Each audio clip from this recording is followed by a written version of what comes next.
Okay children, in the previous video we have seen how the Nawabs and rulers and kings were very annoyed with the British and considered them as their enemy. Now we will see to the next section of the society who were very unhappy with the British were the peasants or farmers. Now before the Britishers came to India, the Indian farmers were cultivating their land to fulfill the needs of the people and also fulfill their family needs. And they lived a very simple and a happy life. They were governed by a village panchayat who would look after the administration and resolve their disputes. The farmers would then pay the land revenue to the king, and the king appointed an official who would collect the revenue. But with the coming and you see, land revenue has been an important source of income since the ancient times. So when the Britishers came to India, they too also wanted a regular and a steady source of income. So they introduced high taxes and rigid ways of collection of tax. Children, the Britishers gave the responsibility of collecting the taxes to the zamindar. Now the zamindar had to pay 11% of the total revenue collected to the British. Suppose he collected 100 rupees, 11 rupees he had to give to the British. Now this zamindar was very greedy and were very corrupt. So they wanted to earn money more for themselves. So they further taxed the farmers. And if the farmer failed to pay the tax, then he would take away their lands.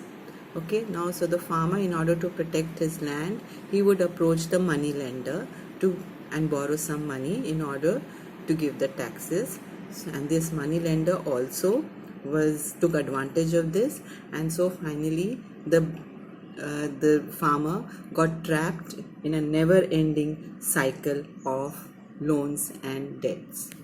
Okay, children, by the 18th century, industrialization had started in England or in Britain. That means industrial revolution started. What is industrial revolution? Which means the setting up of factories started taking place, and everything would now be made by machines and industries. Now what did these industries require? They required all kinds of raw materials. In fact, to make cloth they required cotton. Then to dye the cloth they needed kind of a dye which was grown in India called indigo. They needed other kinds of crops to supply raw materials to their industries. So now the policy of the British changed, and they forced the farmers to grow cash crops so that these crops could feed their industries. Okay, so now we will look into what kind of cash crops they forced the farmers to grow. Now the Britishers, since industrial revolution had started in England, they forced the farmers to grow cash crops. Like you can see, indigo, which gave the blue color and dye to the cloth. Cotton was used to make cloth. Then they forced them to grow opium, tea, rice, jute and sugarcane.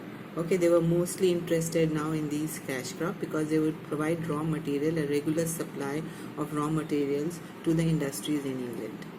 And they forced the farmers to such an extent that they could not grow their own food crops, and this made the farmer become poorer and poorer. They forced them to grow cotton because cotton was required in the industries to make cloth, and indigo to give that blue color to the cloth, which the color of blue was absolutely rich in color, and this was liked by the Europeans, that color of blue. So they looked at India and forced the farmers to grow all these cash crops. So children, you see, with this introduction of growing cash crops, the farmer's life became miserable, and he became poorer and poorer and was trapped in the cycle of loans and debts. So you can see the condition of farmers that the Britishers had done, and the farmers now started to revolt against the British, which led to the revolt of 1857. They were so unhappy with the British, and they also considered them as their enemy.